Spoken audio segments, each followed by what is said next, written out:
nih. Nah, oke, buat teman-teman semua kemarin yang udah cobain nanam hidroponiknya, terus ternyata hasil jadinya benihnya kayak gini nih, etiolasi, jadi batangnya numbuh tinggi gitu.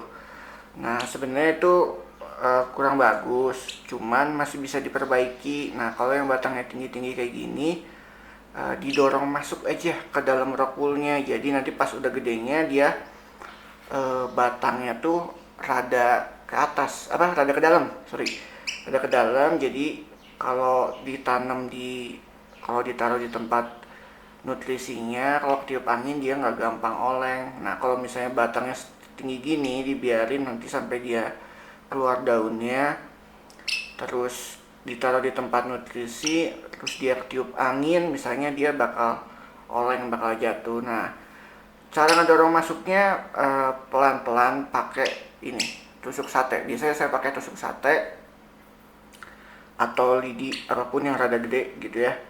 Nah, biasa saya bolongin dulu, terus kalau udah saya pelan-pelan dorong masuk. Nah, ini harus pelan-pelan banget soalnya kalau sampai patah batangnya dia berarti nggak bisa tumbuh lagi. Didorong sampai maksimal, sampai batas bawah rock woolnya aja. Kalau misalnya batas bawahnya sampai sini dia nongolnya, ya udah nggak apa-apa. Tapi kalau misalnya masih bisa didalemin lagi. Nah, berarti dia segini. Kalau bisa sih bagusnya sih memang segini.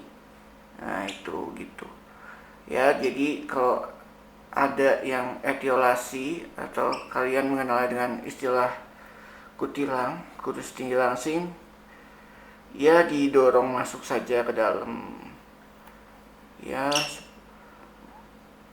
Nah, kebetulan benih yang saya tanam ini benih caisim.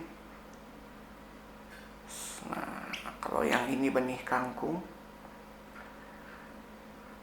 Oh ya, kalau kemarin di video yang sebelumnya saya nanamnya pakcoy.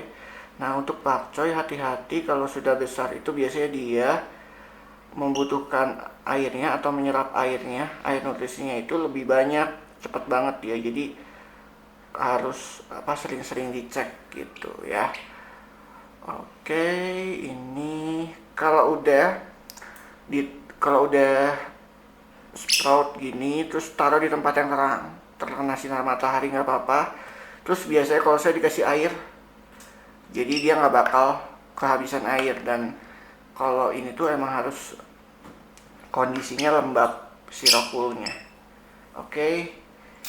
Nah, itu jangan lupa ya, kalau masukin si batangnya ke dalam itu harus pelan-pelan banget, jangan sampai patah batangnya. Oke.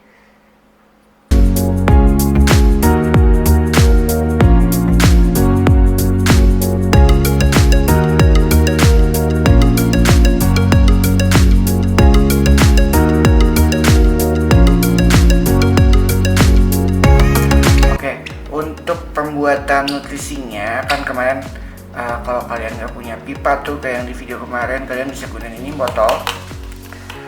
Terus bisa gunain styrofoam buah, dibolong-bolongin. Nah, untuk pembuatannya, perbandingan nutrisinya kan 1 liter air itu nutrisi A yang A nya itu 5 mili, yang B nya juga 5 mili. Nah, ini udah ada air kurang lebih seliter. Nah, yang pertama dimasukin itu nutrisi yang A. Yang A itu yang misalnya warna merah gini. Nah, itu diisi 5 mili. 5 mili segimana? Kurang lebih 1 sendok teh. Nah, 1 sendok teh kalian bisa masukin dulu. Kalau saya pakai tutup botol. Kalau udah, nah, kalau pembuatan nutrisi ini, kalau udah yang A nya dimasukin, diaduk dulu biar dia larut dulu di air. Karena kalau dia dicampur sama yang B, nanti dia itu bakal ngekristal nutrisinya. Nah, itu. Nah, kalau udah yang A udah masuk, udah dilarutin, kita masukin yang B. Yang B itu biasanya warna hijau. Nah, ini kebetulan udah rada lama nutrisinya hijaunya jadi gini. Nutrisi yang B nya kita masukin.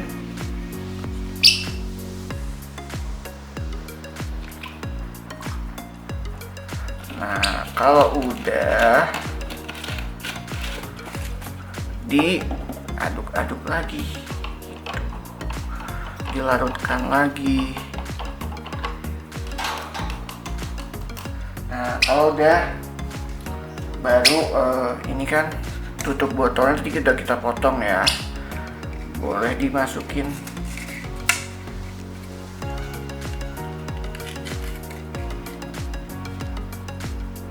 Nah, masukin aja ini. Nah, kenapa pakai kain flanel? Kain flanel tuh bakal lebih menyerap si air, si nutrisinya. Nah, kalau udah tinggal kita masukin ini benih tanamannya yang udah siap dimasukin nutrisi. Kurang lebih 14 hari setelah dia sprout baru bisa masuk ke nutrisi. Biasanya kalau cuman baru ada daun gini doang, ini belum bisa, harus ada daun ini. Minimal udah 2 daun ini sama 2 daun ini muncul, itu baru bisa masuk nutrisi. Ya, tinggal ditaruh aja kayak gini. Nah, saran saya kalau misalnya nanti tumbuh nih sinar mataharinya dari arah sini ke sini terus, nah dia bakal ke arah sana nih tumbuhnya. Nah, saran saya kalau misalnya dia nanti numbuhnya ke arah sini, diputar misalnya seminggu kemudian diputar gini, jadi dia nanti lurus gitu, tumbuhnya bakal lurus, jadi nggak condong ke arah depan atau belakang terus gitu. Oke, semoga bermanfaat.